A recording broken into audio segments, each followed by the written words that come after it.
Waalaikumsalam warahmatullahi wabarakatuh.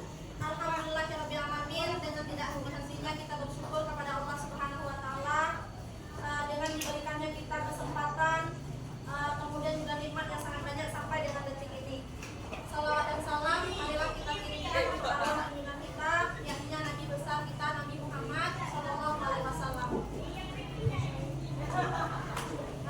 Ibu wakil yang kami hormati, Bapak Ibu majelis guru yang kami banggakan, yang pertama sekali terima kasih banyak atas kesempatan yang telah diberikan kepada kami dalam kegiatan hari ini, di mana hari ini kita memanfaatkan komunitas sekolah kita dan juga kesempatan juga bagi kami untuk mendiseminasikan pemahaman dan pengalaman kami terkait dengan salah satu materi di modul pendidikan guru penggerak yang sedang kami jalani, di mana tema yang ada di modul ini terkait dengan budaya positif. Yang pertama sekali kami ingin menggarisbawahi Bapak Ibu bahwa ini bukanlah dalam rangka mengajar ataupun menjadi narasumber atau bagaimana, namun ini adalah menularkan pemahaman ataupun pakai orang awak mengulang-ulang kaji main keinginan itu nanuko. Itu yang pertama. Baiklah Bapak Ibu, adapun tema yang pertama yang dibahas adalah tentang budaya positif di sekolah. Budaya positif ini merupakan sebuah nilai atau kebiasaan di sekolah yang berpihak kepada peserta didik agar mereka dapat berkembang menjadi pribadi yang kritis, hormat, dan bertanggung jawab. Berkaitan dengan budaya positif, ada sebuah ilustrasi terkait dengan cobalah buka, di mana kita bisa membayangkan ketika kita menggenggam sebuah benda berharga di telapak tangan kita, kemudian kita meminta rekan kita atau teman kita untuk membukanya. Ini bendanya sangat berharga. Walaupun dengan tujukan, dengan rayuan atau bahkan artikan artinya, tentu kita akan berusaha untuk menggenggam ini dengan sekuat tenaga. Begitu juga sebaliknya nanti, ketika teman atau rekan kita memiliki benda berharga di genggamannya, dia juga akan berupaya untuk menggenggamnya sekuat tenaga. Ilustrasi ini Bapak Ibu berkaitan dengan teori kontrol. Kitalah yang memegang kontrol atas kepalan tangan kita, apakah kita akan membuka atau menutup, ini tergantung pada diri kita sesuai dengan kebutuhan dasar kita ketika itu. Dan ini dikaitkan dengan perubahan paradigma teori kontrol, di mana salah seorang ahli Dr. William Glasser di teori kontrolnya mengatakan bahwa ilusi guru itu bisa mengontrol murid, ilusi bahwa sebuah penguatan positif itu efektif dan bermanfaat, kemudian ilusi bahwa kritikan dan membuat orang merasa bersalah dapat menguatkan karakter, dan terakhir ilusi bahwa orang dewasa memiliki hak untuk memaksa. Itu teori yang dikemukakan oleh tokoh tersebut. Kemudian Bapak Pendidikan kita Ki Hajar Dewantara mengatakan bahwa di mana ada kemerdekaan, disitulah harusnya ada disiplin yang kuat. Sungguh pun disiplin itu bersifat self-disiplin, yaitu kita sendiri yang mewajibkan diri kita dengan sekeras-kerasnya, tetapi itu sama saja. Sebab jikalau kita tidak cakap melakukan self-disiplin, wajiblah penguasa lain untuk mendisiplinkan diri kita. Dan peraturan demikian itulah yang harus ada dalam suasana yang merdeka. Kemudian ada pun perubahan paradigma dari disiplin menjadi teori kontrol, kemudian dalam menghadapi murid. Ketika kita mendengar kata disiplin, yang terbayang di benak kita kadangkala berkaitan dengan hukuman, kepatuhan, padahal kadangkala itu hal yang berbeda. Karena belajar tentang disiplin positif tidak harus dengan memberikan hukuman, namun ini adalah salah satu alternatif. Dan kadang pilihannya ini alternatif terakhir, dan kalau tidak perlu, tidak digunakan sama sekali. Adapun makna disiplin itu adalah kemampuan memerintah diri sendiri dalam mengontrol dan menguasai diri untuk memilih tindakan yang mengacu pada nilai-nilai yang dihargai dengan penuh tanggung jawab, tanpa terpisah, tanpa terperintah oleh orang lain. Nah, ini dia Bapak Ibu teori motivasi perilaku manusia. Yang pertama ada 3 bagian. Yang pertama motivasi eksternal untuk menghindari ketidaknyamanan atau untuk menghindari hukuman. Kemudian motivasi eksternalnya untuk mendapatkan imbalan dari orang lain. Dan yang terakhir, motivasi internalnya untuk menghargai diri sendiri. Barulah nanti tercipta tujuan dari disiplin yang positif. Kemudian ada 3 istilah yang dibahas di dalam modul ini: hukuman, konsekuensi, dan restitusi. Di tabel di depan kita bisa lihat perbedaan ketiganya. Kalau hukuman bagaimana, konsekuensi, dan restitusi. Dari istilahnya, kalau hukuman menyakitkan, kalau konsekuensi harus terjadi karena disepakati, sedangkan restitusi lebih kepada sebuah pilihan.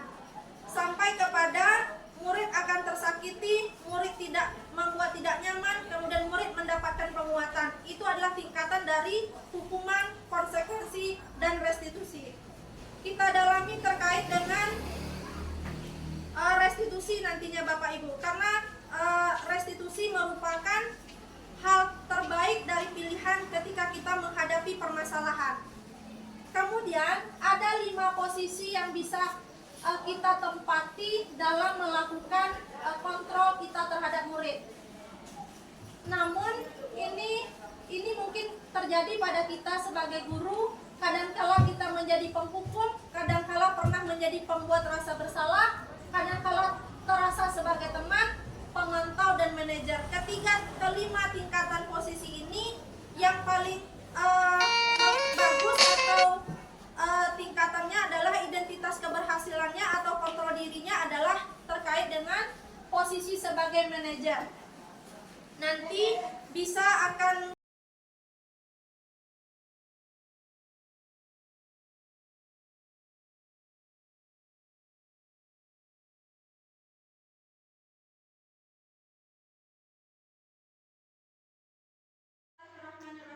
Assalamualaikum warahmatullahi wabarakatuh.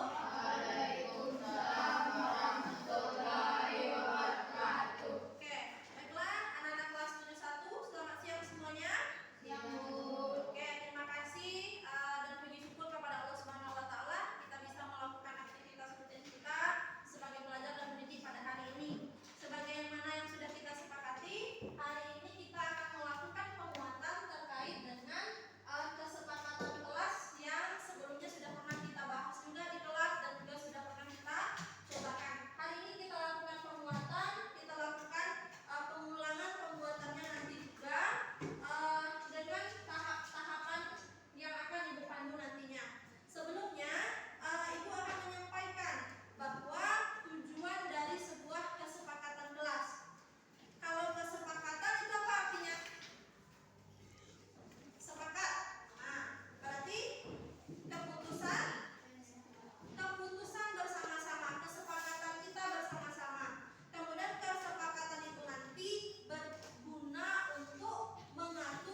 tidak